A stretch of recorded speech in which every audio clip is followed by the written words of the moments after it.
It's now time for The Sit Down with Don Tony. The Sit Down, where Don Tony talks one-on-one with his followers. What are you looking at? About the world of pro wrestling, pop culture, and so much more. The Sit Down with Don Tony.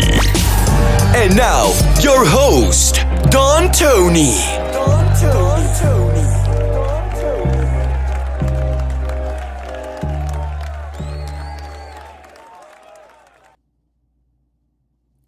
Forget about it. Hey, how you doing, everybody? Can you believe that I was doing this with my fingers for the whole intro? My fingers are tired. Gifa, how's everybody doing today? It is Sunday night. Was it the 4th? Yeah, the 14th of August. Oh, my God. 3 weeks from today, I will be, as of yesterday, I'll be officially off the market, which means that if things go south, you might only get a half a show from now on. Half a microphone, half everything. Nah, we'll be good. We'll be good to go. Trust me, if she gets out of line, you know. How's everybody doing? Hope everybody's having a great weekend. Many thanks for stopping by for a little bit. The Sit Down, if you're not aware, this is a show where I legitimately come in with a blank piece of paper. Might be written on the other side, but it's a blank piece of paper. And you tell me what you want to talk about. You choose the topics. You ask the questions. Super chats are not required. They are appreciated, and they are used for good use. And obviously, you'll always get some VIP treatment that way. But I will be here for the next hour and a half, just sitting back, answer your questions. Now, shout out to our great moderators and friends, Guardian of Chaos and Austin Nance. Believe me, they are much more than just moderators. So much love to you. Much love to everybody who is with me, especially those that are live, because they are the ones that are going to create the content for this show. So without further ado, let's get right into it. And I see that we already have 3 super chats that were sent in. So let's kick off with those. Now, for everybody in the chat, if you want to post a question, just write in capital letters the word question before you write it. It's not to be childish, but I could spot your question quicker. And if I answer it, just wait a little bit before sending another one. This way we could let everybody, we could spread it around a little bit. Lascelles Williams, much love to you, my friend. My thoughts on Vince McMahon never liking Bray Wyatt and pushing him out of WWE. And thank you very much for the 10 spot, my friend. Much appreciated. I don't know if you're going to like my answer. What is that based on? What is that based on?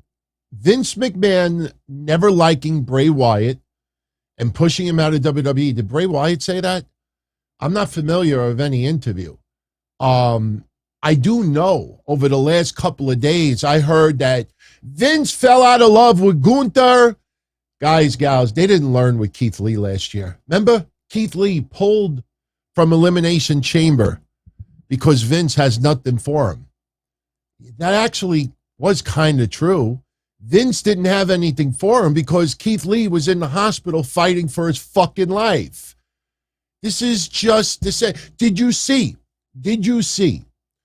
with all due respect, all these reports that came out over the weekend about AJ Francis, top dollar, that is back in WWE, that he had a bad attitude, that he was not very liked in the locker room.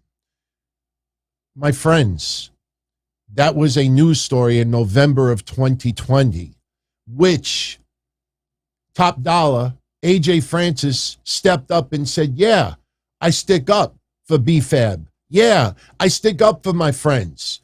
That's not news. All these people are trying to reel you in to check out their shows, buy their Patreon, buy whatever. Who said that about Bray Wyatt? Anybody in particular? What about the Gunther stuff? That Vince fell out of favor with Gunther, was going to bury him? Based on what? Based on what? Don't believe it. If these wrestlers come out and say it, if somebody specific comes out and say it, okay. Then I put a little bit more credence into it. But, you know, Bray Wyatt was one of the most celebrated wrestlers in the company. Sure, he got a bad deal with the Goldberg stuff, and sure, the Fiend turned it. You're going to tell me, when you look back at Bray Wyatt's career, sure, it should have gone further. I'm the first to admit it. Out of this is a true fact, everyone, outside of Terry Funk, and I can't use Daphne because most of the stuff I had, she gave to me. But outside of Terry Funk, Bray Wyatt is the wrestler of today's generation that I have bought the most amount of memorabilia for myself.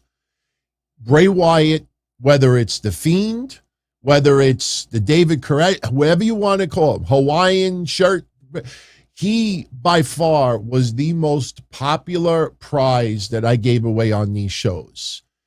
You go back and you look at his career, and yes, it should have gone further. You're going to tell me that Vince McMahon never liked him, tried to force him out? I thought Bray Wyatt needed a break mentally. You know, I thought with the passing of Brody Lee shortly thereafter, I thought with him, with his wife, building a family, I thought that those were a lot of the reasons. Don't believe it. Lisselle, this could end up being true. But right now, what is it based on? It's based on a whole bunch of people trying to get attention to themselves. I'm answering it because you asked. You made me an offer I couldn't refuse. But seriously, all of you out there, you see anybody talking about this, just use 3 words. Based on what? You might not like the answer that you get. Are you threatening me? Are you challenging me? Are you threatening me? That's not Beavis. No, it's not. I have to hear his voice first. I don't buy it. Donald, Crack Donald, had a farm. E-I-E-I, ho. Brother, we need an address to send congrats cards for your wedding. Why would I give out an address for someone who has the word crack in their name? Seriously. Nah, I'm joking. Look, I appreciate it. I saw some of you in the watch party. I got DMs, emails. I don't want anybody to feel like you have to send anything. And let me make this clear. Just because people want to send a card, it doesn't mean that, you know, what do we all do Christmas time or birthdays? You get a card, and let's be honest, based on who the relatives are, you don't even read the inside of the card. You just open it up to see what's inside it. But no, seriously, I appreciate it, but it's not needed. It's not necessary. If you really feel you want to send me a card, I'll give you an address, and, you know, I thank you, and I will shout you out, but I don't want anybody to feel like they must. But I'll give you the P.O. Box address now. Anybody wants or, you know, needs to write it down, just replay it, but it's easy. P.O. Box 140128, Howard Beach, New York, 11414-0128. That's my snail mail address. I used to have it posted everywhere, and then I pulled it because I don't want anybody to feel like they had to do something. You know, something tells me, though, I don't think anybody will send me drugs again. That still is the creepiest thing. You want to know something? No joke. I'm going to say it. I'm going to just say it. I don't care if it gets me in trouble. You know, I told the story about a month ago again, that back in the day, someone sent me a bunch of pills in a Christmas card to my house. Now, not too many people have my house address. And, you know, to this day, I don't know who it is. But somebody about a month ago sent me an email and said, maybe it was a certain individual who is currently incarcerated. She was notorious for having pills and just, and I thought about it. I'm like, wow, that is actually interesting, because I was getting Christmas cards from Tammy back then. You know, she's a friend, nothing else. I don't want anybody to think, you know, but I don't think it was her, for the simple reason. And Joe, don't get mad at me, but I personally think if she had them, why would she give them away? Like, if I don't take pills, but if I had pills and I enjoy the funny pills, the happy pills, what am I going to give them away to anybody for? What am I getting out of it? Thank you. And I don't even put my name. Thank you. No, I don't think it was her. I will never know who it was. I just don't know how they got my home address. So, all right. One more question, and then we hit the chat room. We hit it with Force, Micah Ravello. Am I preparing for all that walking I'm going to do at Disney? No. My ankle is fucked up from my car accident. I'm already waiting for a disability parking permit because I can't walk that kind of shit. I don't plan on walking as much. I will not get one of those wheelchair things where you ride around, Disney and beep the horn. No. I'm going to try to walk as little as possible. And, there's always someone by the name of Victor Odin that could help me if needed. So some of you will know why I said that. So, I wanted to name a wrestler Victor Odin, but Mass Maniac is like, no, we're not doing that. But damn, I wish he would have done Abul Shita. To this day, I think, that would have been epic.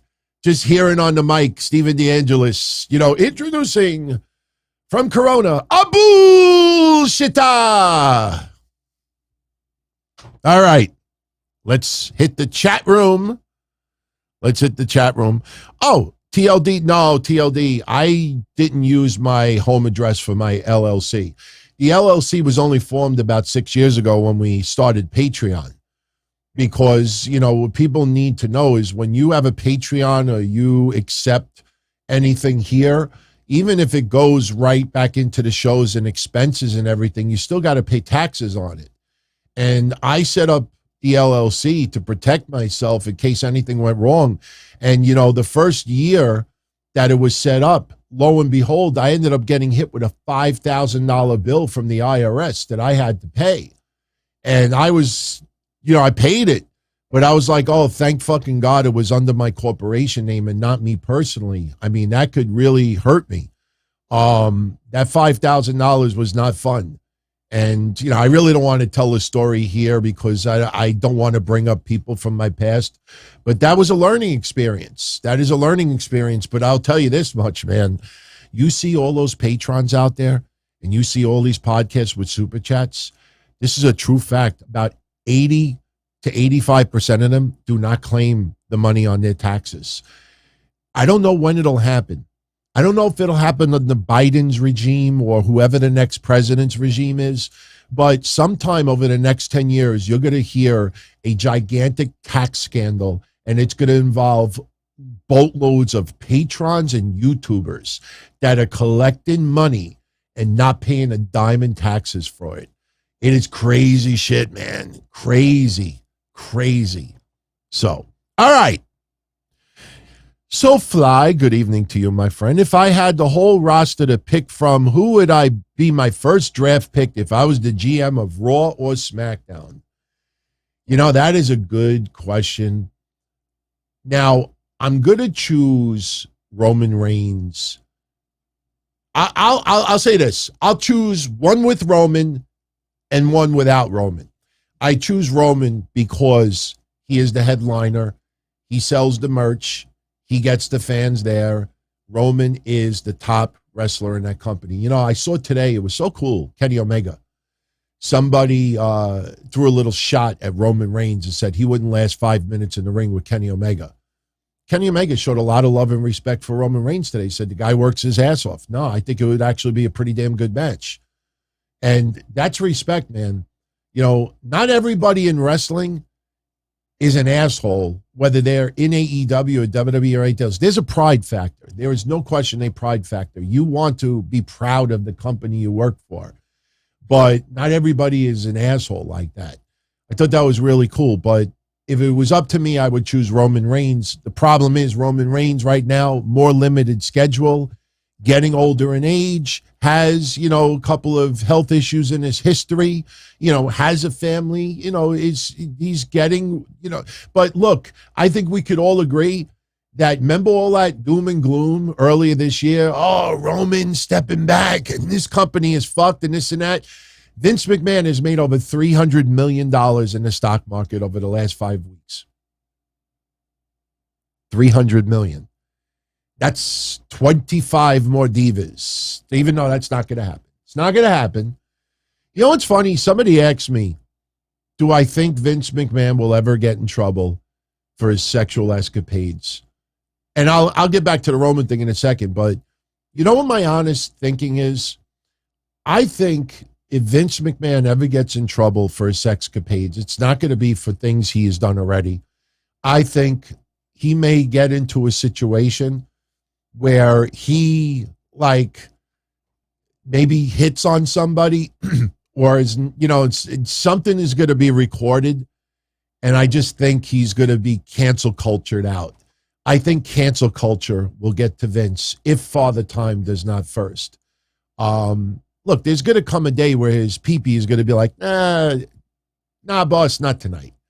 That guy putting all his shit aside, I've said it too, and I know this sounds awful, but you put me in my mid-70s, and I still want to, oh, fuck yeah, give me that. The right way, just with one person. But sooner or later, Vince is going to wake up and somebody's still going to be hibernating. He'll be like, nah, not tonight. And then, he'll just fizzle away. All right. So now, if Roman Reigns is on a limited schedule, who would I choose? This is going to surprise some people, but I also believe that this name will be on a lot of people's list. I would choose Seth Rollins as number one. I would choose Seth Rollins, number one. His work with Cody is spectacular, but his work against a C player on the roster is also spectacular. He makes the lower card look just as good as the main card. I would choose Seth Rollins. I am a big fan of Seth Rollins. I own Seth Rollins merch. Not to show it off, not to get a like, not to get a DM. I do it because I support the guy. I like his work. I know there's a lot of people that, early on that were, I love this stuff. That maniacal, twisted brain. I don't know, man. I am a Seth Rollins fan.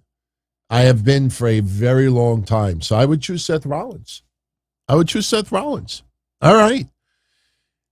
Hustle is a habit. Do I still wear a mask when I go out in New York? If I'm required, yes. I have a doctor's appointment this week, so I have to wear the mask in the doctor's office. Normally, I don't. I will keep a mask in my car, and if I go to a function or something where I'm going to be around a lot of people, I will keep a mask in my back pocket. If I feel threatened, where is an elevated risk, then I'll put the mask on. But I can honestly say 95% of the time I do not wear a mask. This is the God honest truth. Unless I'm required, what I'm doing now is what I've been doing for the last 2.5 years, almost 3 years. I do subtle things. This is the thing I think people need to realize. You saw this week about the COVID restrictions being lifted a little bit, that you no longer have to quarantine. Now, yes, this B5 variant is not the same variant as a year and a half ago, but it's still killing people. It's still sending people to the hospital. How is it that you could still now go out? You don't even have to quarantine and take days off anymore. And nobody find that a little bit strange?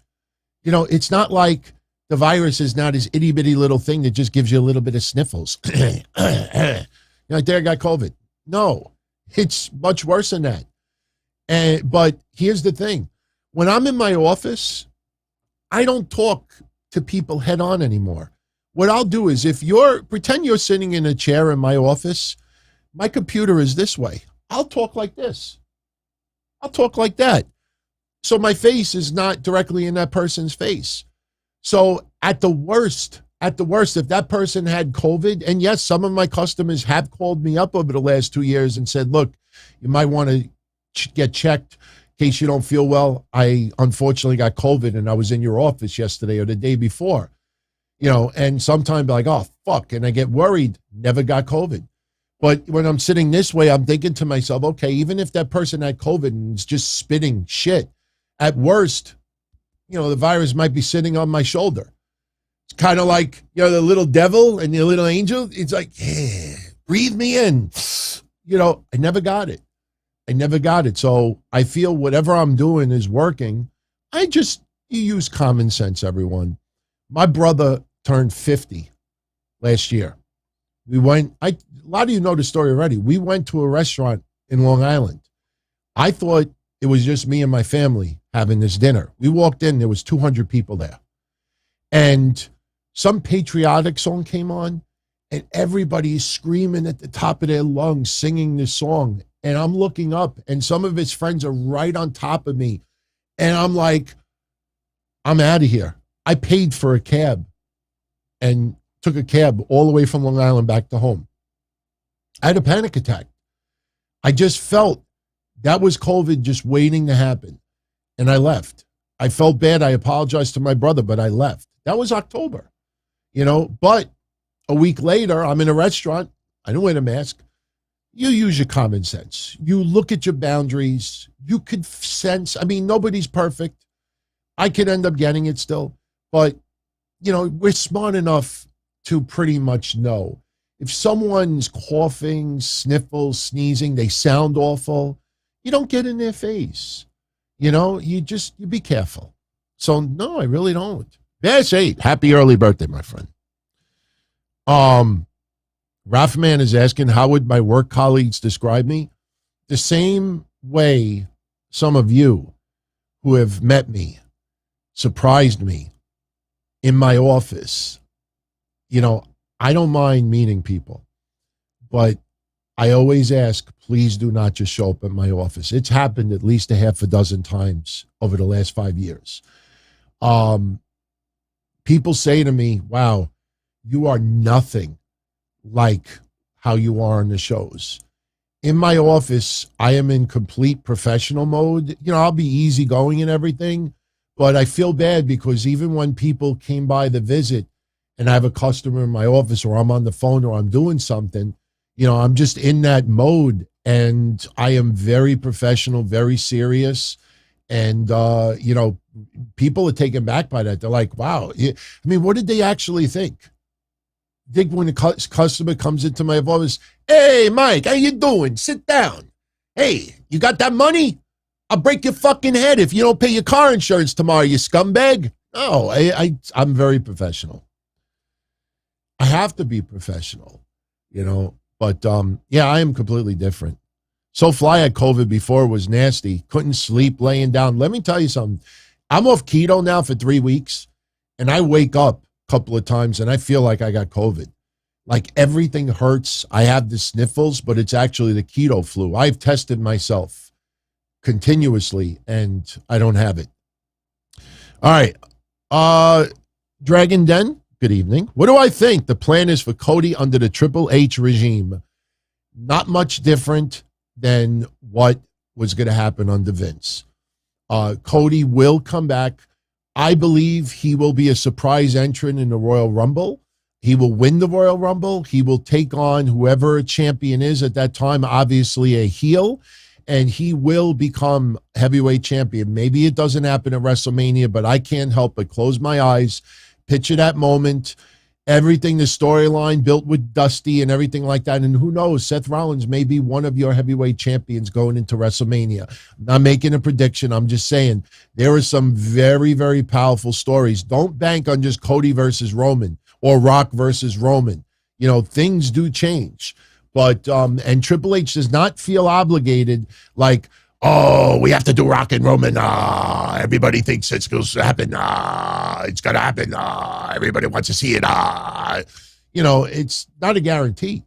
He's got to please the stockholders, the investors, the advertisers, the networks, and the fans. There's got to be a balance. And listen, Triple H is not going to throw Kevin Dunn's name out there unless he thought he had worth. They're not going to throw Bruce Pritchard's name out there if he doesn't have worth. You may not like Bruce Pritchard. There's a lot of wrestlers that do. You may not like Kevin Dunn. I don't know how many actually like him. The point is just because you feel a certain way doesn't mean that that's the way of the highway. Triple H is the executive. You and I are not. Triple H is the one working there. You and I are not. So we could give our opinions. But when people start believing their opinions to be fact, that's where it gets dangerous. And again, you think of all the shit that's been said over the last year and a half. You know, it's very easy. We could throw sausage out there tomorrow.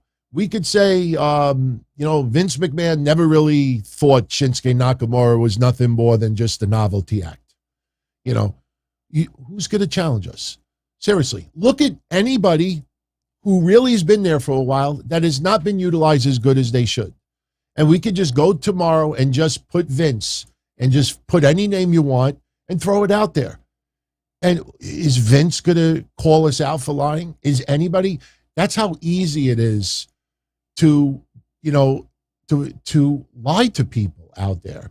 It's my job to try to sift out the bullshit. If it becomes a big topic and it needs to be asked, of course I will address it. The TV14 stuff was beautiful. There's people now that actually are accusing WWE of holding off on TV14 because it was leaked out. You know how stupid that is?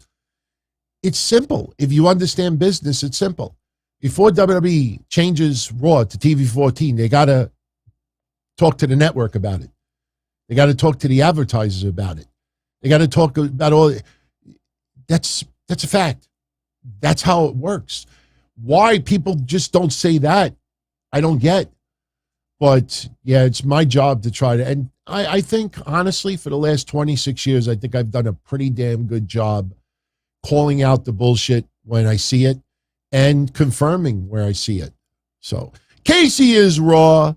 Thank you for the 2-spot, my friend. G just wanted to shout out everybody live, everybody in the chat. And I shout you all out as well.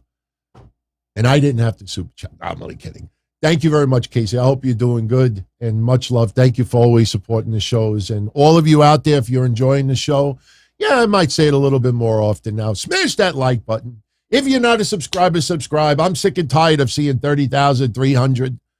But it's authentic. It's authentic. I thank each and every one of you.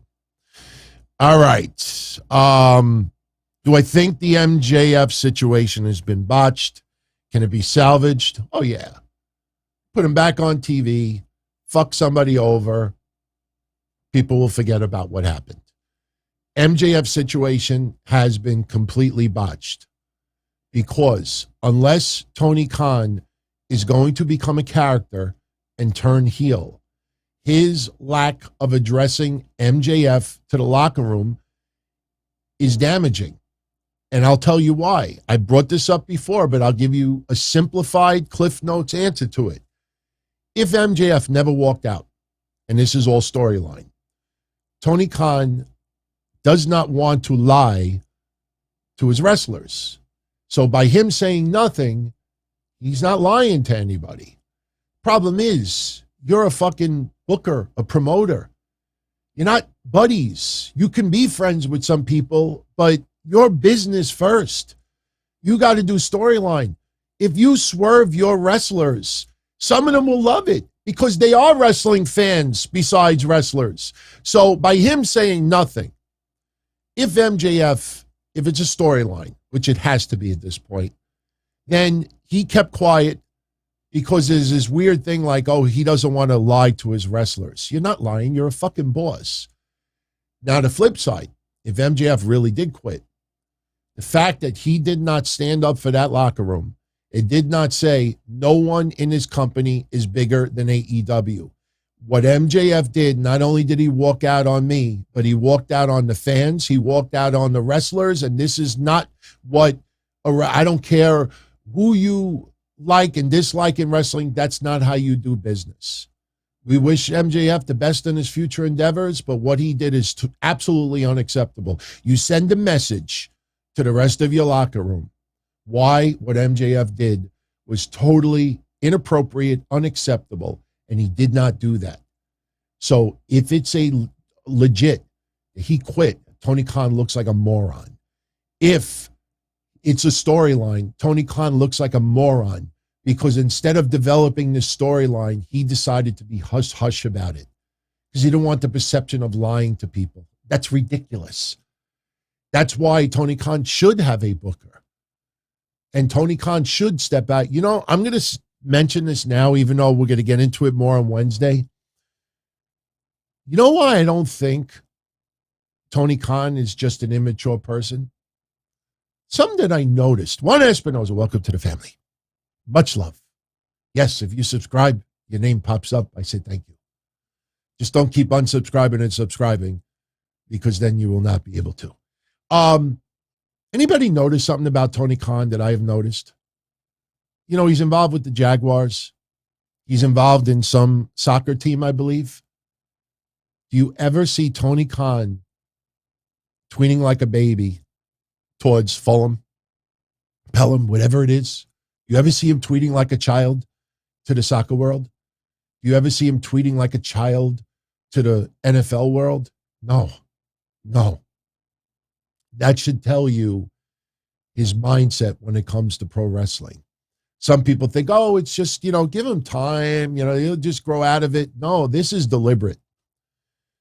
This is deliberate because that shows you how much he hated Vince McMahon, how much he hated Bruce Pritchard, Kevin Dunn, John Laurinaitis, anybody from the previous, anybody that was he despised him. Fulham. So, by the way, I want to shout out someone in WWE who sent me a whole bunch of these. Whole bunch. Very cool. Before she cashed in her briefcase, they had to take some pictures in the back. If you look close, you see her makeup is a little smeared.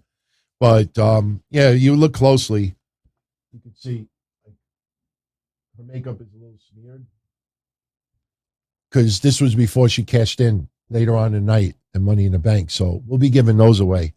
So I want to thank somebody in WWE for sending those. That was very, very cool. Rockstar, DM me or email me, DonTony@DonTony.com. He's a member of the family. When you see that Deli Man logo, that motherfucker's been around for a while. So this one's on me, my friend. All right. You know, AEW sent me some stuff too. I have Ty Mello, former Ty Conti. I have Jungle Boy, Luchasaurus, Sting, CM Punk, Chris Jericho. I got a whole bunch of autographed photos. So we're going to start doing some giveaways out of the watch parties. Also, I know we focused on the watch parties the last couple of months, and I'm not going to lie. I did that because, you know, trying to grow the watch parties. And I'm going to reveal something here that I probably shouldn't, but I don't care. I'm always straight out with everybody here. I have not gotten paid for a lot of these watch parties. Nothing. Zero. Because with these watch parties, you have to generate a certain number of people to come. And if it doesn't hit that number, they don't give you anything. I still do them because I love wrestling. I love hanging out with everyone. You know, last week not being around, that was a legit technical issue. But, you know, I was doing a lot of the giveaways as a thank you to everybody who shows up. And look, I spin the wheel. I can't guarantee somebody's going to win or not. And sometimes somebody wins more than once. That's cool. But, you know, the fact is that for some reason, you know, it's just the watch parties aren't as big as what they should. Now, let's not, you know, make a mistake. Some people who do watch parties for other things, including AEW, they don't get anywhere close to the numbers we get. So we do great numbers. But these watch parties are NFL, baseball, hockey, basketball, you know, big time sports. And they want lots of people to show up. And when you don't get that many people to show up, they give you nothing. So, you know, so when I say that, you know, I've been putting a lot of the prizes in the watch parties because I wanted to reward people who were showing up and hanging out. But, you know, I want to do it for everybody. So we'll probably do a little ratings prediction contest tomorrow. We might even do one later this week Maybe we'll do a Rampage one. We'll give away. I have an awesome fucking Sting photo that they sent me. I got this. I was like, whoa, this is pretty fucking cool. So I'm going to show you. The Jericho one is cool. It's all different phases of Jericho when he was in AEW. Not WWE stuff. It's him holding the title. It's him as the Painmaker. It's him as Jericho Appreciation Society. It's a montage. I was like, whoa, this is fucking cool. So, all right. Crazy Cruiserweight is in there. His house. He doesn't know. Thank you for the 5-spot, Cruiserweight. I don't know how anyone could be happy for Shawn Spears and Cassie Lee having a kid. No child should have mediocre wrestlers as parents. Well, I'd rather have a spectacular parent who maybe was a mediocre wrestler, or maybe who, I know I'm kind of like poo-pooing on that. Not being the greatest wrestler, you don't want, put it this way. Would you want a dad? I'm not trying to pry in your personal life. Would you want a dad who's the greatest wrestler alive today and be the biggest asshole of a parent? I mean, would you want someone who, okay, your birthday's coming up. Hey, Crazy Cruiserweight, son, what do you want for your birthday? Oh my God, I'd love to have the new wrestling game that's coming out, and maybe a nice jacket or something like that, or nice pair of sneakers. All right, cool. And then your birthday comes up, and then he got you nothing because he went and bought a robe, bought a new pair of boots for the ring. I'd rather have awesome parents and them being subpar as far as entertainment actors, a shitty player in sports. My parents are awesome, man. I have the privilege of them still being here, and it is going to tear me apart the day that they're not. But don't base Cassie and Shawn Spears on their wrestling. I would hope that they would be spectacular parents. I'm with you, though. I was never a fan of the Iconics. And he's the perfect. And what's funny? Every time they said he's the perfect 10, I always heard it as a question mark. If you remember, he's the perfect 10. It felt like a question mark. I can't criticize them. I can't. So just being honest. You'd rather me, pick someone else who's a shitty person and a shitty wrestler, and then I'm with you, man. Then I'm with you. 100%. Hustle is a habit. Do I think Raw or SmackDown need some kind of new GM authority figure? If so, who would I choose?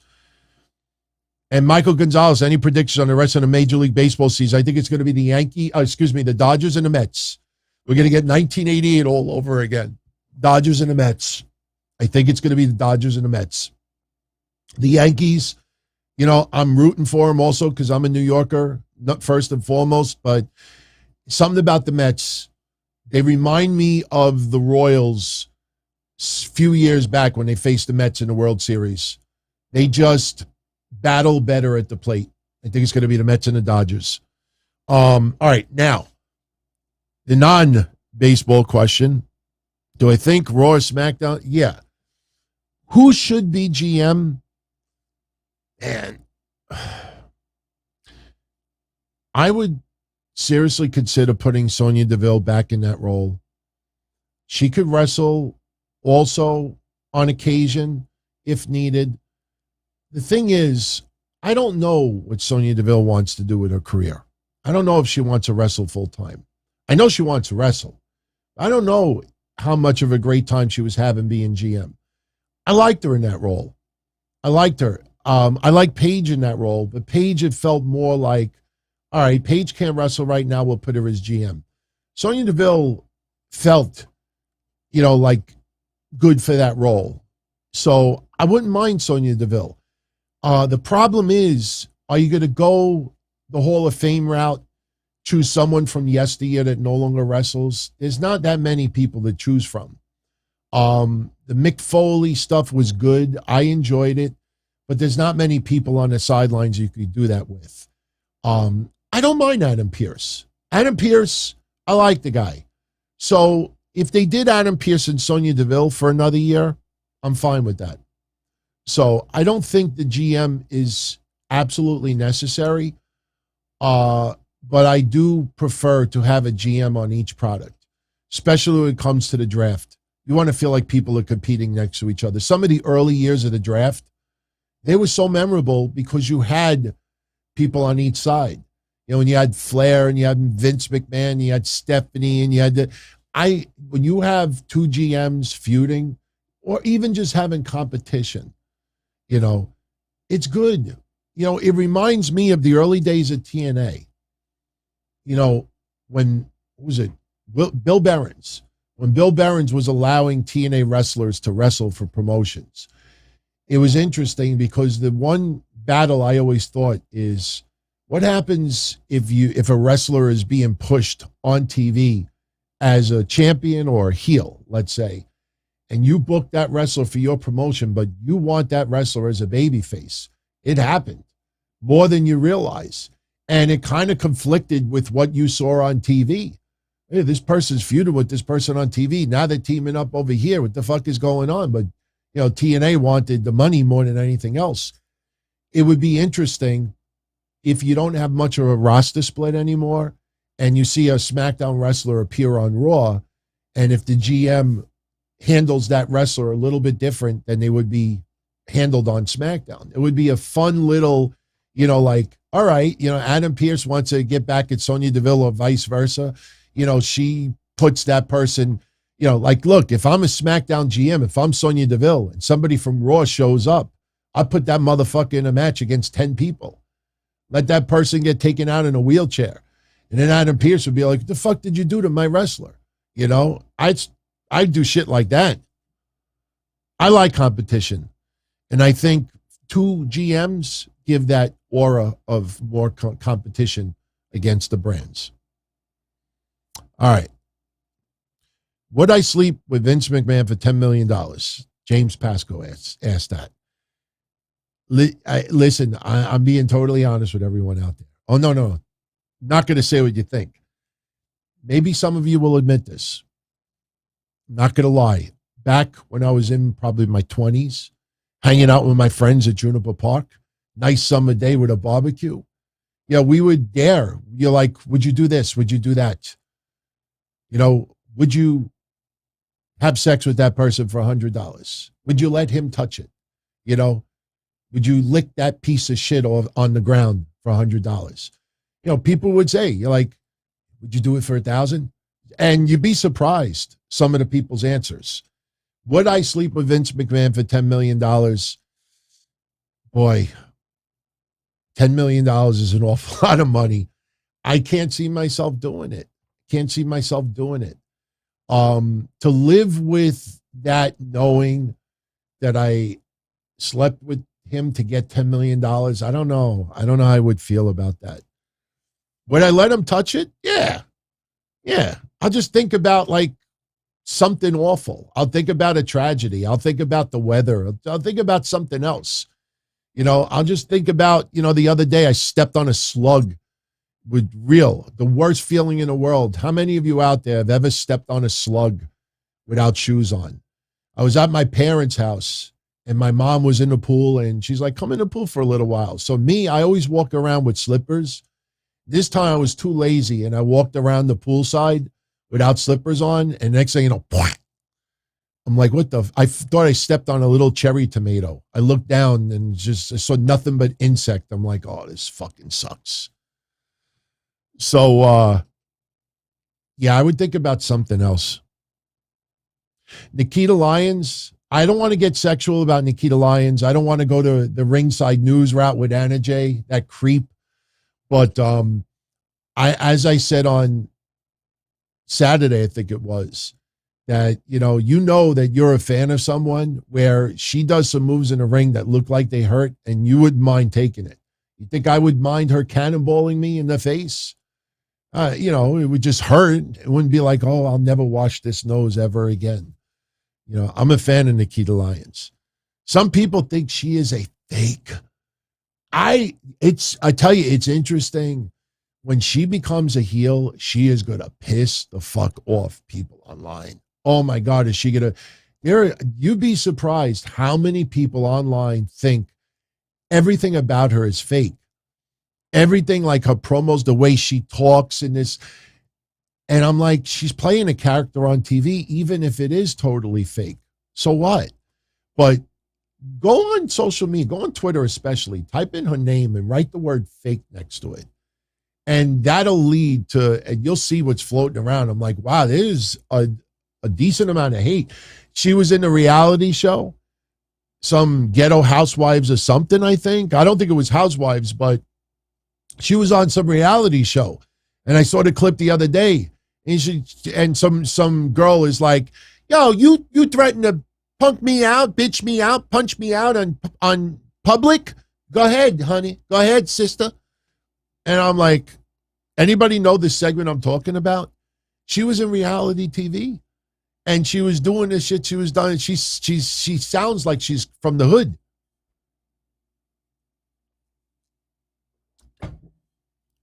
Is it a black scent? I don't know if it is.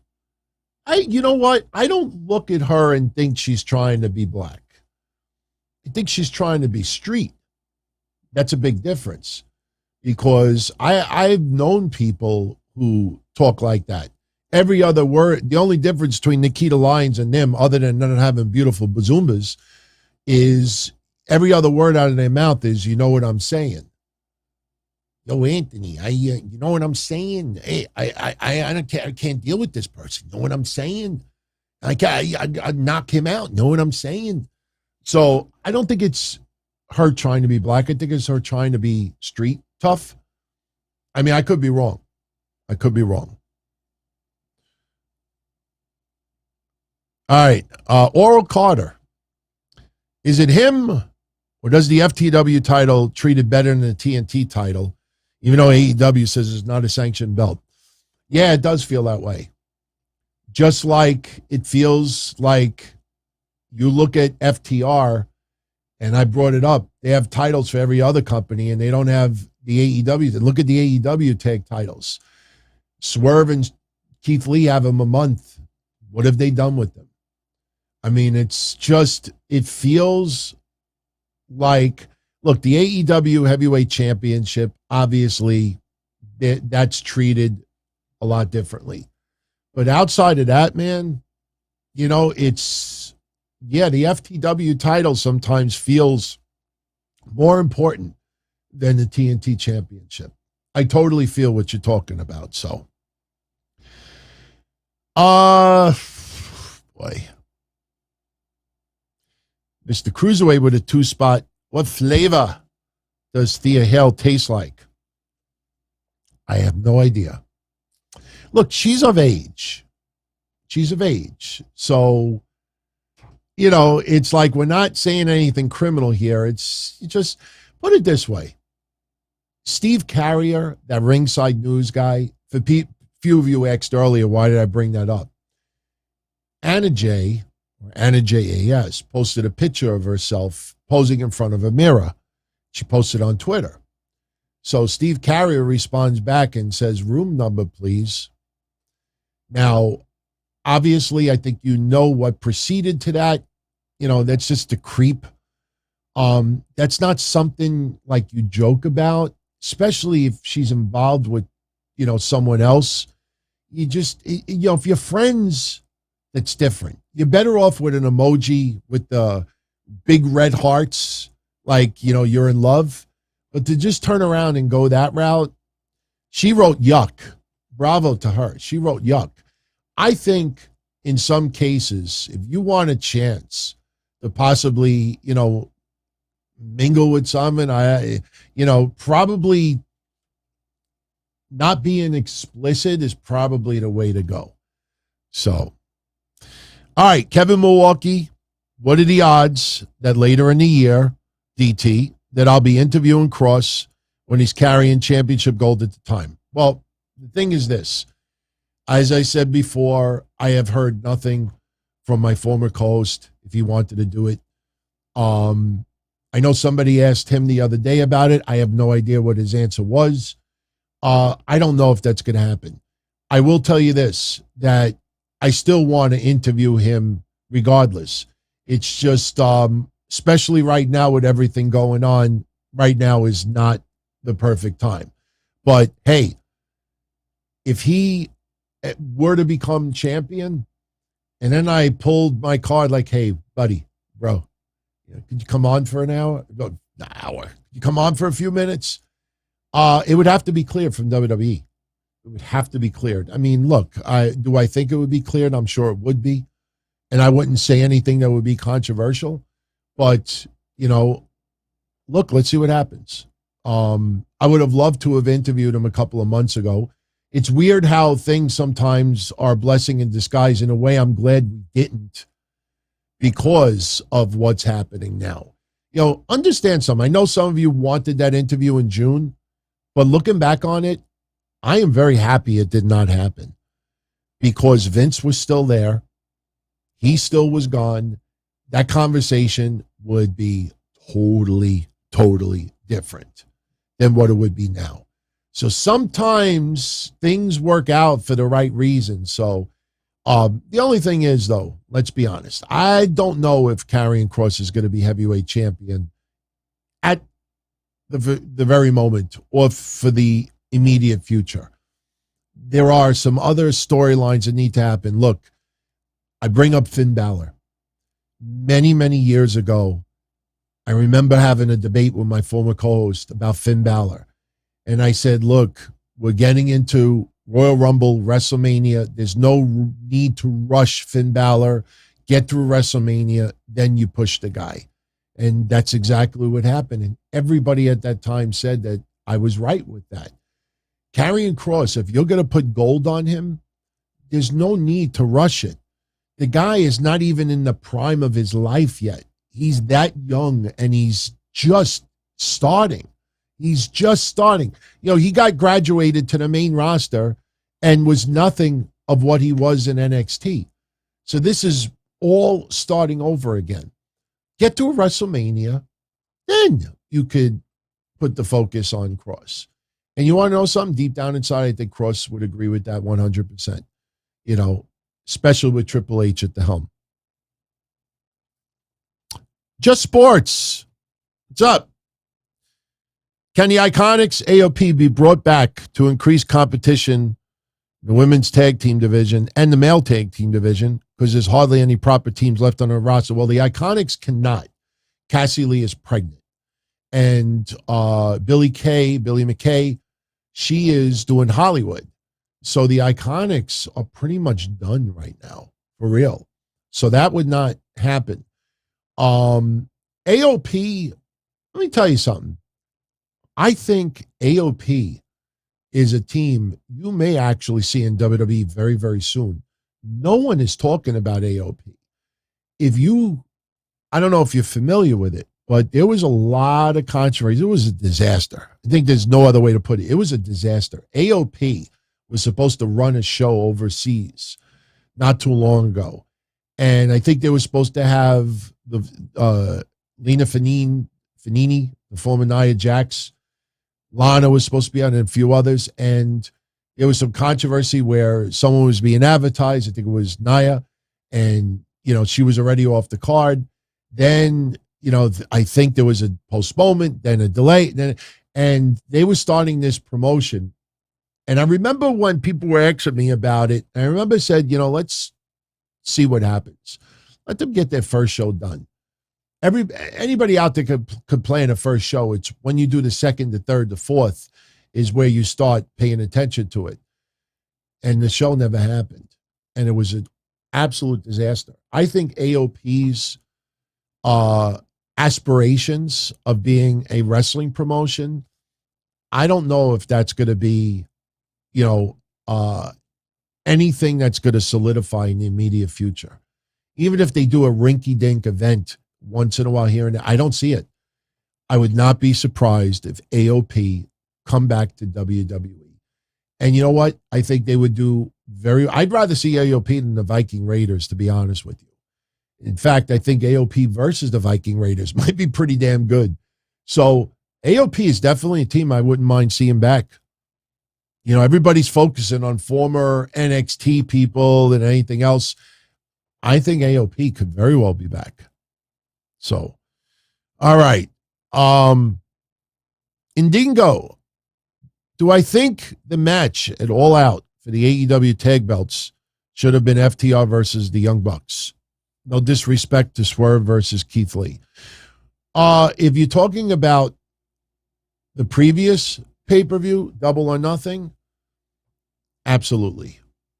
Absolutely. FTR should have won the AEW tag titles. I have nothing against New Japan, IWGP. I have nothing against AAA. I have nothing against Ring of Honor. I just keep it real about Ring of Honor. You know, it was funny. I made a comment today on social media at Samoa Joe over the last 12 weeks. How many times he wrestled on AEW television? 0. And the funny thing is the best response I got from AEW whack jobs is, oh, he's doing an outside project. And I was like, yeah, I saw what Tony Schiavone said 2 months ago also. Like, the motherfucker has not been on AEW television in 12 weeks. You know, that's just ridiculous. And, you know, people always making excuses for it. FTR, when you got 3 sets of tag belts and you want to build that momentum that they are the tag team of the year, the greatest tag team in wrestling today, and meanwhile, the company that signed them, you can't win that title, that's ridiculous. FTR should have won the AEW tag titles off of the Young Bucks. I don't give a shit if Tony Khan was sending a statement to WWE like, look, we treated Swerve and Keith Lee the way you should have. Yeah, that's nice and everything, but what the fuck have you done since they won those belts? They've done shit with those belts. Even if FTR wouldn't have defended it the last 30 days also, FTR would have walked around with 4 sets of titles, and just that perception of having 8 belts between the two would be enough for people to say they're the greatest tag team today. So yeah, they should have beaten the Young Bucks for those belts. No excuse. None whatsoever. Josh, with all due respect, man, you just said that FTR is killing it on TV. They haven't wrestled. How many matches they had on TV in the last 6 weeks? Yeah, they had a match with the Briscoes, and it was great. They're not killing it on TV. AEW is not really doing much with FTR. You know, the fact that they're not the AEW tag champs, that in itself should say something. You know, when they're on, they're great. The problem is, you know, that's why I always put the Usos above them. The Usos are on every single week, and people are not sick of them. And they somehow seem to still put out quality content. Where people, I don't ever see people on like, oh, same old shit, same old. They were saying that when New Day and Usos kept going at it. But, you know, you're going to be the top. You have to deliver. You know, maybe not every single week. But you have to deliver on a pretty consistent basis. And it's Tony Khan and AEW that is fucking up FTR. None of this is FTR's fault. 0. Tony Khan did complain. Well, he didn't complain about WWE having 7 hours of TV, but we had some fun with that on Wednesday. He used WWE 7 hours of TV to explain why AEW doesn't put people on TV very consistently because they only have 3 hours of TV. The difference is WWE uses about 25 people on a show. AEW puts 55 people on the show. Tony Khan just, you know, it's like, you know, I use the room of toys as an example. You know, if you're locked in a room for a day, you're grounded. Every single one of you out there, you're grounded, and your door is locked, and you only have 1, 2, 5, 10 games around your house, around your room. You know, you probably play with every single one during those 24 hours. If you have 65 games in your house, in your room, you might touch one for 5 seconds, throw it aside, touch another one for 5 seconds, throw it aside. You may get one that you spend a hell of a lot of time for, and then you realize there's 40 games that you didn't touch. So Tony Khan just has way too many people on television. But some people like that. And, you know, if that is a good formula and they feel that that's what leads to success, keep doing it. You know, I don't work for them. So no matter what we say, they're the ones to make the decisions. And if they feel that's a winning, you know, formula, then if you don't like it, you don't tune in. If you like it, enjoy it. That's why, like I say, when people criticize Bruce Pritchard, I mean, I'm not the biggest Bruce Pritchard fan out there, but Bruce Pritchard does have people in wrestling that like what he does. There are people in wrestling who have always appreciated Vince Russo. You know, just because we feel a certain way about someone doesn't make it fact and law. It's just in this day and age, everybody likes to, you know, flow with the in crowd. And if the in crowd is to praise this or bash this, everybody will do it. That's why when I said last week, look, everyone, I don't like Kevin Dunn. Comes off as a dick. I mean, but there's not many people that could do the job that Kevin Dunn does. A lot of people still don't even know what Kevin Dunn does. They just think, oh, he's an asshole. He should be out. But the point is, people online are angrier at Kevin Dunn than the wrestlers themselves. And that's where you realize there's a problem. So, all right. How long we go? Oh, we're only an hour. All right, so let's go like another half. Keep moving right along. Great questions tonight. What do I think about the conspiracy Vince McMahon sent Vince Russo to WCW kill it? Not true. Not true. I will say this. I was doing my wrestling hotline at the time, and a lot of people thought that. We joked about it as well. When I was doing the Black Hearts hotline, we were joking like, yo, man, Vince McMahon told Vince Russo, look, go there and fuck it up. Fuck it up. You know, because no. Vince Russo, I've always been a supporter of his. I will never waver unless he does something personally awful. Vince Russo tried his hardest. Vince Russo thought what he did was the right way to go. He definitely came up with some very stupid stuff. There is no question. But overall, Vince Russo had a lot of pride in what he did. And there was no way that Vince Russo was going to go to WCW, no matter how much they were going to pay him, so he could fuck that company up. If he would have brought WCW to even bigger heights, that would have increased Vince Russo's value. If he went there to fuck up WCW and succeeded, then Vince Russo, for the rest of his career, no other company would want to pick him up. Either one, because they thought that he was horrible, look what he did to WCW, or we can't trust him, look what he did to WCW. So no, it's not true at all. It's not true at all. It was fun at the time because it sure felt different, but no. All right, Benjamin. What do I think of Michael Cole saying that the David Dunn guy is a terrible photographer after the Maximum Male Model segment on SmackDown? It was just storyline. They were just having a little bit of fun. LA Knight, you know, getting a little bit of criticism, complaining about the fun. That's what prima donnas do. You know, if you look at prima donnas when they're doing photo shoots or they run down the runway, if you ever see behind the scenes footage, it's not even a skit for TV. It's not like that they're acting all nice and then they see that there's a red light on and they're like, oh, let me act like a conceited bitch. You know, that's that world where everything has got to be a certain way. So, no, it's just a good segment. Michael Cole just having fun with it. No issues whatsoever. Heart, and I don't know what that all is, but Broken Heart. Who do I want to see inducted next year? And E-Dub is asking, have I seen Lex Luger A&E bio so far? I watched some of it. You know, I still have the police report when Miss Elizabeth passed. I still have the 911 calls in its entirety. And at that time, Lex Luger was one of the most hated people in wrestling. I know this is something a lot of people don't like to say, but facts are facts. He didn't force Miss Elizabeth to do anything. She enjoyed, you know, the recreational, you know, drugs, and she unfortunately OD'd from it.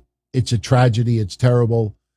And when Lex Luger started getting the medical conditions and pretty much made him a shell of what he used to be, anybody out there, I think, would have, at this point, would have probably considered, not being able to handle it. That's probably the best way I could put it. I mean, I'm sure at this point right now, Lex Luger, looking back at his life, it's like looking at a movie.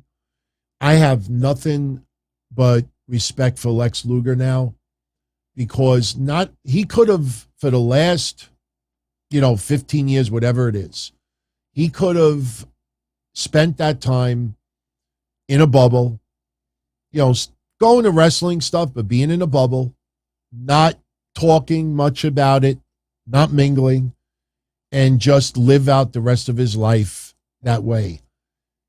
He went on a mission and talked and talked and talked and talked and tried to help others.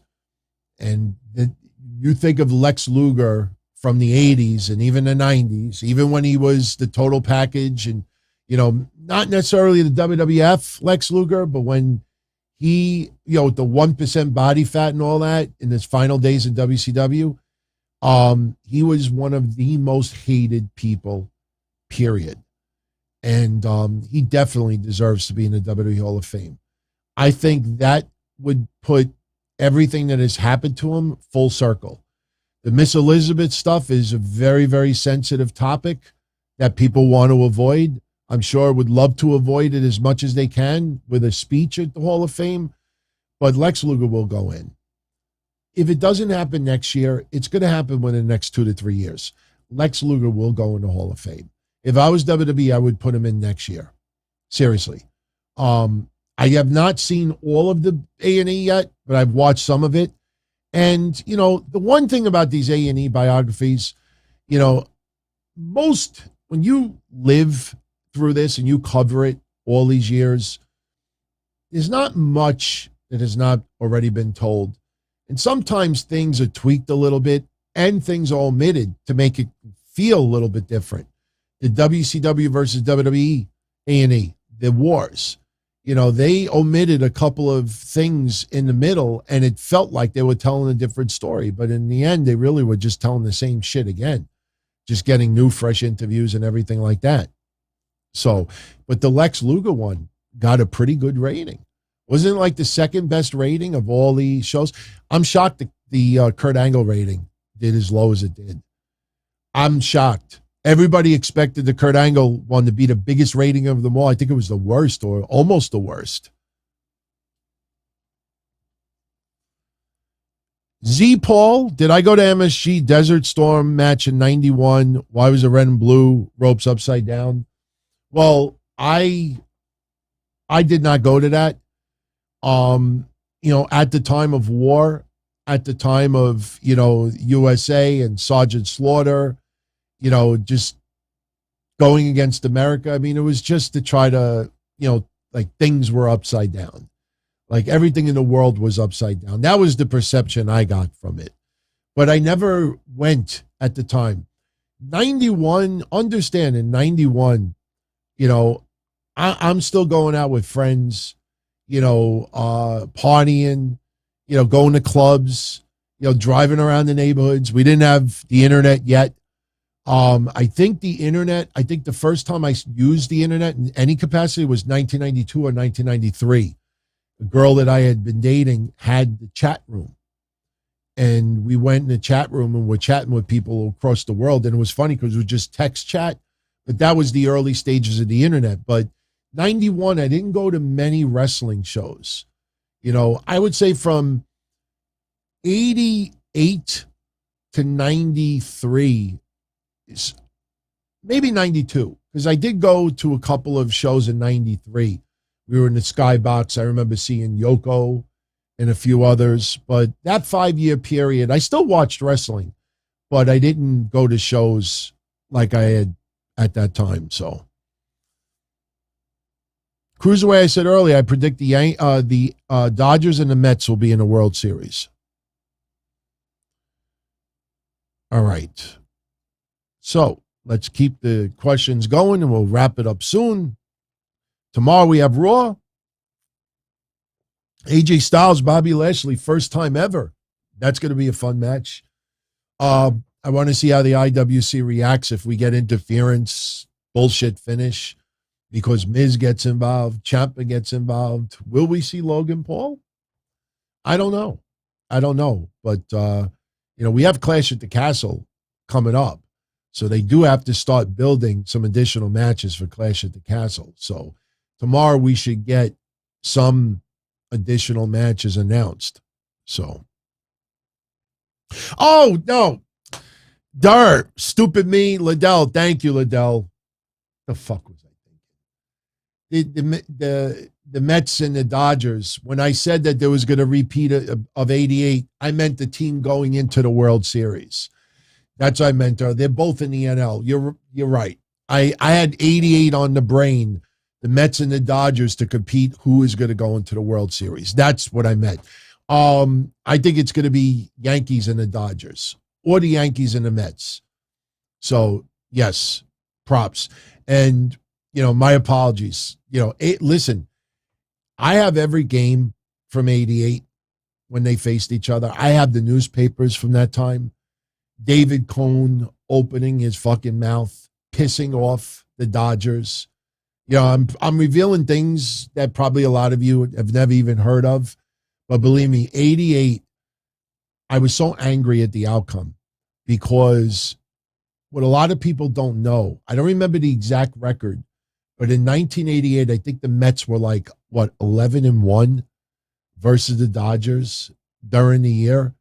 And then, the Dodgers ended up beating them in the playoffs. And I tell you, it was rough, man. But I watched one of those games not too long ago. And Vince Scully just recently passed. I have always said this. Vince Scully and Joe Garagiola, one of my all-time favorite commentators. I have so many NBC games of the week. I have a folder that I'm looking at right now. NBC games of the week. I collected them. I traded with people back in the day.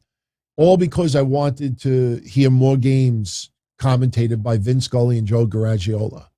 And then sometimes because there's a rain delay, they would simulcast a different game and you would get different commentators. So, but I think it's going to be the Yankees and the Dodgers or the Mets and the Yankees in the World Series. But props. Thank you for fixing that for me. If we would have went off the air with me not clarifying that more, I would have gotten my ass handed to me. It would be cool to see the Mets and the Dodgers in the World Series, but that ain't happening. I wish the Mets would have won in 15 also, but the Royals, man, we were so frustrated with the Royals. You know what it felt like? If you ever played a baseball video game and you could put the settings on difficulty, and every time, you could throw the greatest pitcher out there, and every time you try to strike someone out, they would foul it off or get a hit because you had the setting on difficulty, and that's how it felt with the Royals. I mean, you couldn't strike those motherfuckers out. And, man, the Royals earned that shit. They earned that shit that year. All right. I'm still happy that the Cubs won. Who was the guy, down the third base line? Who was that guy that, when Moises Alou went to catch the ball? What the hell's his name? Someone in the chat room will bring him up now. I have that DVD that they did about that guy. And I said something from hell. Steve Bartman. I always wanted to meet that guy. I felt so bad for him. As much as I felt bad for Bill Buckner, I felt bad for Steve Bartman as well. That guy must have been so ecstatic when they won the World Series. The funny thing is, I still don't know if the Cubs would have won the World Series even if Steve Bartman didn't try to catch that ball. There was no guarantee. Just like Bill Buckner. The ball went between his legs, but they still had a Game 7. Look at how much futility before the ball went through his legs. Bill Buckner, I remember I have a preseason game, and Bill Buckner came up at bat, and they faced the Mets. This was spring training '87, and Bill Buckner got a standing ovation, for what happened. I felt bad for the guy because he got pretty much banned from Boston, and that guy I always thought was going to be in the Hall of Fame. I honestly thought Bill Buckner. I have games of his when he was on the Cubs in the '70s, on the Dodgers. Bill Buckner was an awesome freaking player. Really, really felt bad. I mean, look, I'm a Mets fan, so I didn't feel that bad. But I felt bad how he was treated afterwards. Thank God we didn't have social media in '86. Thank God we didn't have social media. Could you imagine? Or even with Steve Bartman. I mean, yeah, we kind of had, it was on the verge of going full-blown internet, but can you imagine? I mean, this was still in the early stages. You imagine if we had like Twitter? Man. All right. Danny is asking, have I ever worked in a pro wrestling business? People are like, oh no. I'll just say briefly. I started a wrestling hotline in '97 when XPW was coming to the Northeast in 2002. They wanted me to push it through my hotline. They had me do the bus trips, and I had so many people go that, it just caught on. And then Frank Goodman, the Mass Maniac, saw how much attention I was getting to the XPW shows. You ever look at the XPW shows in Philly back in '02? Half of the people in attendance were my bus trips. I sold out 3-4 buses at a time. Each one had 60 people in it. So after that, I started doing some work with USA Pro Wrestling. And I always, since I had a hotline, I always gave my creative ideas. And a lot of people loved my creative ideas, and I always wanted to work behind the scenes. So I started giving some ideas here and there. And then I started getting a lot of hate online. And I started getting hate. This is now like around '05, '06. And it was Low Life Louis Ramos who said, why don't you be a manager? Why don't you manage? People hate you, let them, So I'm like, all right, yeah, I'll give it a shot. And I indie managed for a little while. And, I didn't do a very good job, but it got a lot of attention online. And then another promotion, VPW, approached me to see if I wanted to be a manager for them. And they offered me to do the wrestling school. So I did the wrestling school for about 8 months. And then Fat Frank, who had Jersey All Pro Wrestling, he had a minor league promotion, I think called JCW or something, where they did it at like show buildings that only sat like 100 people. So I did managing there as well. And, I did a little bit, for 5, 6, 7 years. And I stopped doing it because the injuries from my car accident in '96 were too much, and I was in too much pain. And I had a couple of concussions from it. And then when I had my spinal stimulator put in me, that was it. It was either I have to treat my pain outside of taking painkillers or keep doing what I'm doing. And when I got the spinal stimulator put in, I couldn't take a chance of, taking a back bump and, fucking up the leads in my spine and the battery pack and shit like that. Shit, look, here's my remote control. I had it on before. If I put it on, see, this is for my spinal stimulator. If you look, you see where it says calf? I don't know if you can see that. Calf, not like, communication failed. Oh, that's why. Because it's trying to communicate with my battery. See, stimulation on. So when I have pain, see if I have pain in my calf, it says calf. If I go and change the program, I don't know if you can see that. It says calf, ankle, leg. I hit a button and I get electrical impulses in my spine. So, but now, I'm also about 60 pounds lighter, so I feel a lot better. So people have offered me to manage again, and I would do it in a second. As long as it's pretty local, I would do it in a second. Somebody was trying to get me a little something in Florida. I would do it. But unfortunately, a lot of places over the last year that, you know, said, hey, once we get through COVID, would you want to manage a little bit? I said, yeah, and I haven't heard back. So Michael Gonzalez' favorite Derek Jeter moment, honestly, 2. His last game, because you couldn't have even written that in a book. You couldn't even add a movie. People would have said, oh, what an awful finish. Because it was just unexpected. And also when they played the A's in the playoffs, I think it was was it Jeremy Giambi? I don't remember which Giambi it was, tried to score at home plate and he flipped the ball. I mean, that's sick. That is crazy shit. I mean, how he did that, it's amazing. And Jorge Posada, the way he tagged him, that was crazy. Those 2 moments, I mean, there's a lot of others. 3,000, you know, I hear Michael K's voice in my head right now. So, see, we could talk baseball if we need to. You know, you know. Charlie says they stopped Dark Side of the Ring. Good. And honestly, it didn't do anything. It wasn't a good thing. I mean, I know some people got paydays doing interviews and stuff like that. And some of the episodes were not bad. But overall, the concept is horrible. You know, it's just like, let's just bury people. Let's just sensationalize shit. Let's also spin it a certain way where it's even worse. And then you realize how they were cherry picking stuff. And then it felt, you know, very one-sided. I never liked it. I remember one day binge watching a whole bunch of episodes in one day. And it was like, okay, it's not that bad, but it just, I could only imagine the discussions before they did this.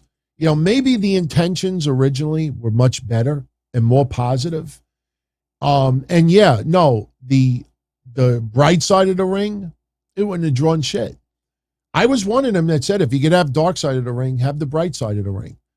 But, you know, it's just like social media, you know, controversy, hate, criticism, bash Vince, bash this, rip that, you know, that is more popular than praise. But maybe originally their concept was going to be more positive, but it turned into a train wreck. I'm glad it's gone.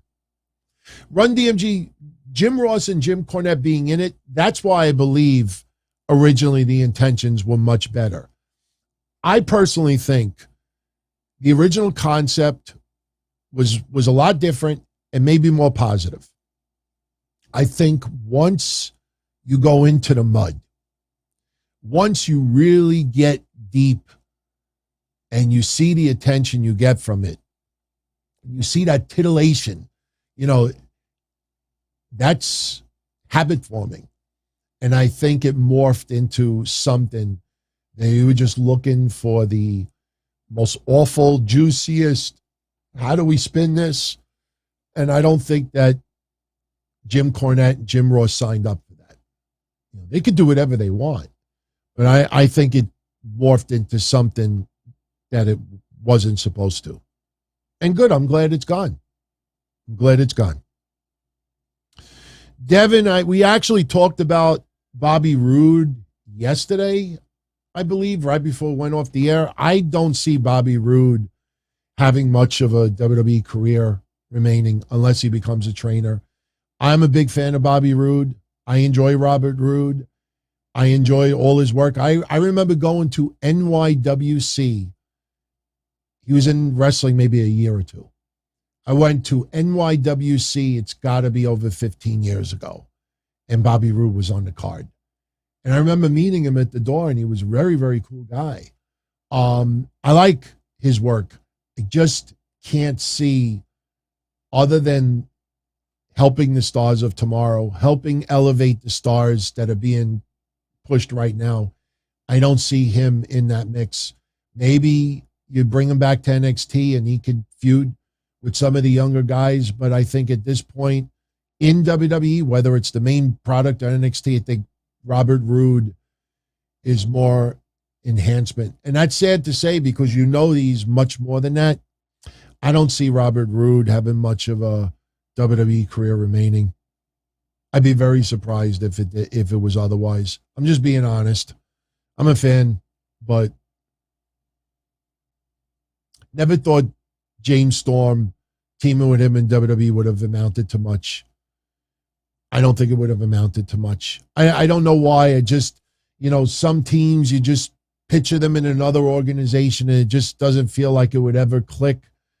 Just it's the way it felt to me. All right. Yeah, a lot of respect for Robert Roode in the chat right now. Deserving. Guy's great. Physically, he's spectacular. I just don't know. I think NXT would be his best shot, and still, even if you brought him back there, what's he really going to do? So I have not looked into anything last week with Jeff Hardy. I will make it my business to follow up on a few things. Right now the court process is going through. I will tell you this about the rental. I actually contacted someone to try to get some direction as to how to pursue this. And, what I was told, they don't know who rented the car. But what I was told is that what's going on legally, because you may remember this is something that I said that no one else reported. And, no one still has yet to report this. Jeff Hardy, in the end, is going to have a bigger problem with North Carolina than he is with Florida. That is something you're not reading anywhere. Jeff Hardy will have a bigger problem with North Carolina authorities than Florida. And the person had said to me that, you could request the information, you could put this, you could put that, but I was told be very, very careful how you present this, because that aspect of the case can be used against him. And still, I know a lot of people out there who absolutely refuse to try to find that out. And the reason is because we may not like the answer as far as who rented the car. So look, I'm not going to lie to you. I think back to the Perry Saturn stuff. I learned an awful lesson that time with Perry Saturn. Well, if any of you out there that don't know this story, you probably could still find it somewhere. Type in Google, type in Perry Saturn, no sold bullets. I reported a story back when Perry Saturn first got shot, and he got covered everywhere. And then he disappeared. And then what happened was there was a lot of fear that Perry Saturn had died. And because I used to work in skip tracing in my personal life, and I've worked with investigators, the Masked Maniac said to me, he says, why don't you find Perry Saturn? I said, all right, give it a shot. And I found him. The problem is, in the process of that, I learned about his divorce. I learned about his alleged abuse. I've learned about a lot of issues with Perry Saturn that were very, very, very dark. I still have the court papers. I still have divorce papers. And then it culminated with me getting a phone call from his ex-wife's lawyer. Where is he? We have subpoenas. He owes this. He owes that. He can go this. That's why I don't think he showed up at John Cronus's funeral. It got so deep and dark that the good news was he was alive. The bad news was everything I uncovered, and on top of it, I don't know if he was ever shot. Because remember the story, he stopped a rape in Atlanta. People that don't know the story, Perry Saturn, many, many years ago, the story was that a girl was being raped in a car by two guys. Perry Saturn went into the car, pulled the guys off, got into a fight with one of the guys, and the other guy ran, and before Perry Saturn could do anything, he got shot in the neck a couple of times. Now, you would think anywhere that would be a news story. So when I found out about it, and the Masked Maniac found out about it, I wrote my article, Perry Saturn, no sold bullets. And we told the whole story. It got covered everywhere. Believe me, guys, gals, I'm not bullshitting. If I kept doing what I was doing, I would have the blue check mark before everyone else. Problem is, I don't want to do that shit anymore, so I bypass it. But when I started looking into Perry Saturn and found out everything I found out, and then found out that maybe he didn't get shot, then you go back to the hospitals the day that this happened, the week that it happened. They have no record of him. I'm not going to say his real name here, but so it uncovered a lot of stuff. The good news was that Perry Saturn was alive. The bad news is I came off like an asshole. I had so much hate from people out there. They're like, man, just leave the guy alone. What do you fucking break? Because I was telling, as I was uncovering this, I was telling everybody on my hotline. I was telling everyone this. And then he did that shoot interview with You Shoot. And somebody asked him, what do you have to say about so-and-so saying that you didn't get shot? And it was just a real fucked up situation. I felt bad. I felt awful. Like I was getting information and I was getting real information and people didn't want that. And ever since then, I said, I ain't doing that shit no more. When Kamala had the problem with Dawn Marie and I got involved with that and Kamala was lying and Dawn Marie was being honest about the checks, I still, only because I still have my old emails. I still have all the emails from Dawn Marie. She sent me all this proof of what happened. And I was like, look, I feel bad that Kamala is in this health situation that he is. And he had the amputation. But because I brought out the truth and because of Kamala's situation, everybody hated it. And I was like, man, I ain't doing that shit no more. I ain't doing that shit no more. Dawn Marie's a nurse now. That's pretty cool. I would not be surprised. I know Wrestlers Rescue was very controversial at the time. I can tell you honestly, she really tried to help. She really did. I can't say anything negative about Dawn Marie. I saw, I had fights with other podcasters at the time. I'm like, man, I saw the papers. I saw the checks. I saw this. Did you see it? No, you didn't. I think people were just mad at me because I did see this stuff and because I was involved. And after that, I was like, nah, my investigative shit is over. I'm sure if I really pushed and took the risk, I could find out the Jeff Hardy stuff in a second. But what is that going to accomplish? Something tells me I'm going to get more hate than anything else. We just want Jeff to get better. We want him to overcome this. I don't know at this stage of the game if he ever will, but we hope that he does. And if he's in a better place right now, maybe that's not a good idea to throw that shit out there. Somebody went to bat for him, rented the car for him. It's like, I don't know. See, like I said, I don't do things just for hits and views and likes and attention. Sometimes you do have to take a step back and say, you know what, it's not worth it. Do I want the attention but get a lot of criticism with it?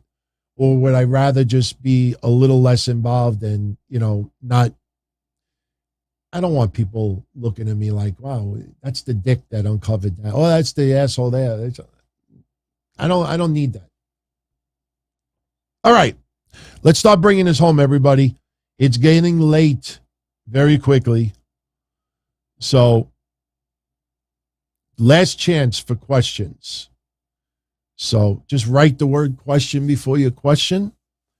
And if you super chat, obviously you get a little VIP priority. We're already at 94 minutes, Danny. It's almost time. It should have been time already, but we could go an extra 5 or 6 minutes. I don't mind. I have to prepare for work tomorrow. I have to get my thumbnail for tomorrow. I think I'm just going to go the quick way out. Just put, when I do my thumbnails sometimes for Raw and I just put like 5 of people's heads on there, I'll probably just take 5 people and just put them on there and call it a day. So the show does go fast. Cerebral is asking, what would be a good name for a promotion if I could choose one? Well, I'll say this. I don't know of any names offhand right now, but having W at the end of your letters is always a good thing. Sure, we've had some other places, TNA and others, and TNA actually, but I always, when people used to ask me, because my friend Jimmy Hustler, that died, it's got to be about 15 years ago already, he had ABC Pro Wrestling. And I remember he had asked me, he says, what do you think of the name? I said, it's not that bad. I said, whatever the letters are, you got to picture it as a chant. How does it sound as a chant? So ABC, ABC. It's not that bad. But whatever you call your promotion, the letters have to flow. And I always love the W at the end because of the ECW chants. I remember ECW. I remember when they bled over to WCW events, WWE events, just the chant. See, AEW is a pretty good chant also. Sure, it's 2 of the 3 letters, but I always like the W at the end. I hated the promotions that used 4 letters or use like multiple words. Like you want your fans to chant. And when your fans chant your own letters, there's nothing better in the world. Believe me, when I took a shot with a chair and I was handcuffed to a guardrail, Kevin Matthews, who you've seen recently on TV, handcuffed me to a guardrail and gave me a chair shot, and I started bleeding. And I started getting the shit knocked out of me. And you have 350 fans going, VPW, VPW. I don't care how bad you are on the card or how good you are on the card. That's an awesome feeling. And that, to me, whenever anybody starts a promotion, you should always think of the letters, and is it a group of letters that the fans could chant? And how does it sound?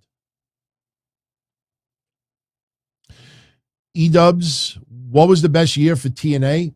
When Samoa Joe and Kurt Angle were going at it. What was that, 06?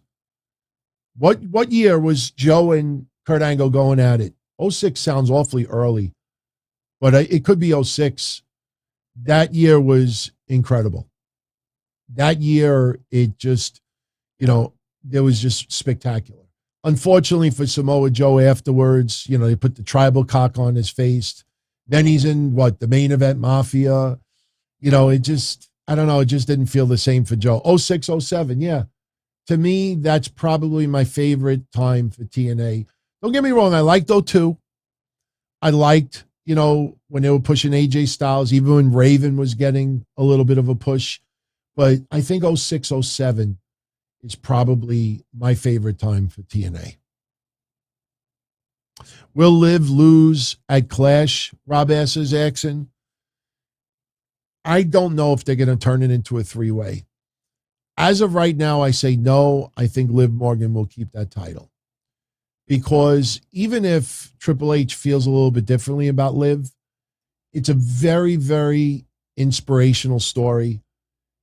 It is something that, like I said last week, when everybody was focusing on her getting booed the week before this past one, I'm like, nah, don't take 1 week. That was more creative's fault for having her tap out, at the same time that Ronda was being pinned. That was not very smart. I think if you're going to legitimize Liv's reign and not just be, over so early and not feel that she's, her road to this point has been a really, really hard fought one. I think she needs one more decisive win. You could have Charlotte show up right after and beat the fuck out of Liv. If Ronda's not involved in the match, she could show up right after. You could do something right after to get the focus off the fact that Liv retained again, but I think Liv needs one more win. Yeah, thank you, Rob. I just, like I said, I see the cute tweets, especially when SmackDown is on or Raw is on, but the cute tweets where everybody's got to throw their one-liner, and when Liv got booed, instead of, maybe because they didn't want to criticize Triple H, But instead of just saying, look, that was, a creative decision to have her tap. You don't have a babyface tap in that situation the way it is. It just looks stupid or whatever. No, they just wanted to, jump on the fact that the fans booed. Oh, they turned on Liv. They don't like Liv. Come on. I could see if these are just young, naive wrestling fans thinking that. When you got legit established people playing into that shit, I'm like, man, go jerk off in the corner. You don't need to use the fans for a hand job. It's like, Liv is not heel. That this inspirational story is not going to get turned. Ronda Rousey is a fan favorite. Ronda Rousey is very well liked. Vince McMahon kept Ronda Rousey a babyface because he felt that she was better as a babyface for the fans. The fans are still cheering for Ronda Rousey. So, that's not going to change. But to turn around and turn on Liv, that's why I was happy. Even Rhea Ripley and others took, defense to Liv. They took Liv's side. And you think of Rhea Ripley's character and everything. They didn't need to do that. But people in the business immediately stepped up to defend Liv on that. And to me, that is cool. That is a lot of respect. That's why I can't put any creed in a lot of these people. Yet people still allow them. Why would Jeff Hardy have more issues with North Carolina than Florida? Because that's a great question. Jeff Hardy was given a lot of leniency in North Carolina for some of his past issues.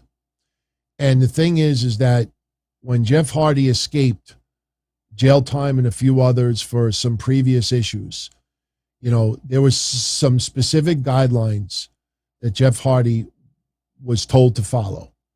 And one of the things is that if he has a vehicle, you got to have a breathalyzer in it with an ignition cutoff, that if you are having a drink, you cannot get behind that wheel. That car cannot start.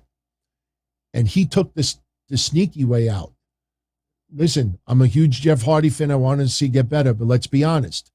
That motherfucker found the loophole. Okay, the car's not under my name. So that's why I'm driving a car that doesn't have the device in it. He was not supposed to get in that car in the first place, but he did. So now he has to answer to North Carolina, who gave him leniency before. He's got splaining to do. And when North Carolina sees that not only did he not adhere to what he was told to do, but actually took some shortcuts around it, I think they're going to lay the boom on him a little bit. I think maybe a little more than people expect. Jeff Hardy, North Carolina is a little rough, but they've showed that they are lenient as well. So am I saying he's going to go to jail for a couple of years? No, I'm not saying that. But, North Carolina is going to, they're pissed. They're pissed. And like I said, you could read, look, I don't have any issues with PW Insider anymore, but they're not breaking news on this. They're just reading. They're going on a website every day in the court, and they're looking to see if there's any updates. And then they read it, they tell everybody, and then you got people saying, oh, they broke the story. No, that's not the case at all. They're just reading off a website. I'm telling you, he's going to end up having a much bigger problem in North Carolina than he would in Florida. He will have to have some, repercussions because of Florida, because it happened in Florida. But North Carolina is going to go hard on Jeff Hardy a little bit. So, all right. I think we're going to jet out of here. I think it's time to go. So right now it is 9:48. Okay, that's not too bad. So I'm going to jet out of here. I still got to type up a synopsis. I got to go back, skim through the show, listen to all your questions, and put up a little list. So my work is not done. I'll answer one more for Gruss. Will Matt and Jeff get in the WWE Hall of Fame later in life? Yeah. It's not even a question. It's not even a question. It's going to be interesting how the Hall of Fame is treated now with Vince on the sidelines. Make no mistake about it. Vince McMahon still has input. He owns 28 plus million shares in stock. He still is a majority owner. He doesn't sit like a goof, like some people want you to think. The man still financially owns a big part of WWE. He has say. When you own the majority of something, you have say. It's common sense. Don't listen to these people online. He may not physically be there, but he still has input. If you owned that kind of shares in a company, if you were the majority owner, if you had that much, and unfortunately, you were in the situation Vince was, you don't just sit there and take it and, you don't like it, sell your stock. So understand that aspect. People are not going to say that because either they're just too ignorant not to understand that, or they just don't want to accept that because they don't like Vince. But he's going to have some input, but it's going to be interesting to see if the Hall of Fame changes. In fact, sausage. I think I'm going to have to put this next week. That early talk is that the Hall of Fame procedure may be tweaked a little bit under the Triple H regime. You're going to see me post that. Be prepared. Sausage. WWE under the Triple H regime is good. The procedure with the Hall of Fame will be handled a little bit different. But I have to word it cute, like these websites. Like, we may not see much of a difference in front of the camera, but behind the scenes, the procedure will be somewhat different. See how easy it is to do this, everyone? You're going to start seeing websites pull that stuff. So, thank you, everyone. Great show as always. On the way out, if you enjoyed the show, take a moment, smash that like button. If you're not a subscriber yet, consider subscribing. If you want to be a channel member, even better. And I don't plug it here enough, but we do have a Patreon, patreon.com/Don Tony. You get ad-free versions of every show that I do that's outside of Patreon. Once a week, I do an extra podcast there that we get into, many times non-wrestling stuff. So you get that once a week. Kev Castle is still there. Every week he does a show. And if Patreon doesn't suit you, but you still want a little of that content, you could always join here as an elite channel member. And as an elite channel member, you get the Patreon show as a bonus here for your listening pleasure. It's not a video show. It's just audio.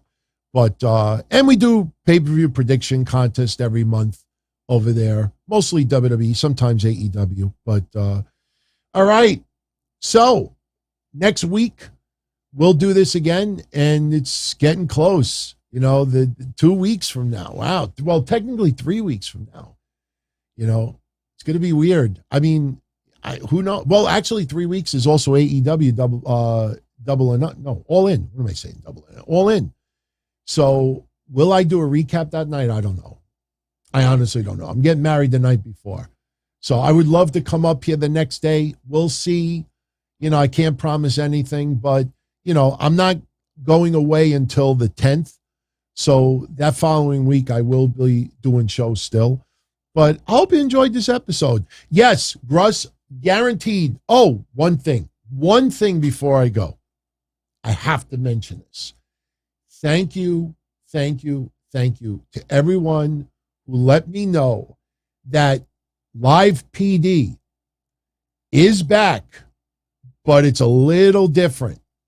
Anybody remember Live PD? Unfortunately, the George Floyd tragedy, and COVID, everything was handled differently as far as police and the way it was covered. They came back with another show. Now, it's not on whatever channel it was before. Unfortunately, it's on Reels, Reelz.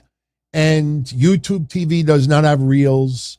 You have to get Sling or something like that. But now it's called On Patrol Live. Is that it? I think it's called On Patrol Live. But they are back. Somebody posted on YouTube the first episode last week. And I was like, holy shit, I didn't even know they were back. And then a few of you told me, yeah, they're back. On Patrol Live. That is the name of the new show. It is almost identical of what Live PD was. And you know me, I'm not a gigantic fan of law enforcement. I respect the good cops, but there are asshole cops. You know, me, I don't deal with them as much as, unfortunately, a lot of other people out there. But still, the good cops do a great job. And, you know, it's always interesting to see people fucking up and, you know, seeing the way it's handled and stuff like that. So it's called On Patrol Live, if you want to go search it out. But tonight I am going to watch the Beavis and Butthead. And, hey, I may end up having to get a trial subscription of Sling just to watch On Patrol Live. But, yeah, Dan Abrams is back. Sean Sticks Larson is back. I don't remember the other guy's name that was on there, the retired lieutenant. He's not on there this time around. But I watched the first episode. I loved it. It was really good. So, all right. I'm out of here. Guero G, thank you for the love on the way out. Love on the way out. That should be a song. Love on the way out. Give me some love on the way out. As far back as I can remember, I always wanted to be a podcaster. For me to live any other way was nuts. To me, those goody-good people who worked shitty jobs for bum paychecks and took the subway to work every day and worried about their bills were dead. I mean, they were suckers. They had no balls. If I wanted something, I just took it. I ran everything. I paid the bills. I paid the host. I even paid the masked maniac. Everybody had their hands out. Everything was for the taking. We always called each other good fellas. You would always hear from somebody. You're gonna like Don Tony. He's all right. He's a good fella. He's one of us. But if you're part of my crew, nobody ever tells you they're gonna get rid of you. It doesn't happen that way. There weren't any arguments or curses like in the movies. See, your haters come with smiles. They come as your friends, the people who've claimed they care the most for your life. And now that's all over. And that's the best part. Today everything is different. There's lots of action. I don't have to wait around for everything like everyone else. Oh, I didn't get the vaccine? Fuck you, vaccine me. Oh, your delivery guy has COVID? Fuck you, feed me. Right after I moved here, I ordered egg noodles and ketchup, and I got spaghetti with meat sauce. I'm no longer an average nobody, while they get to live the rest of their lives like a bunch of schnooks.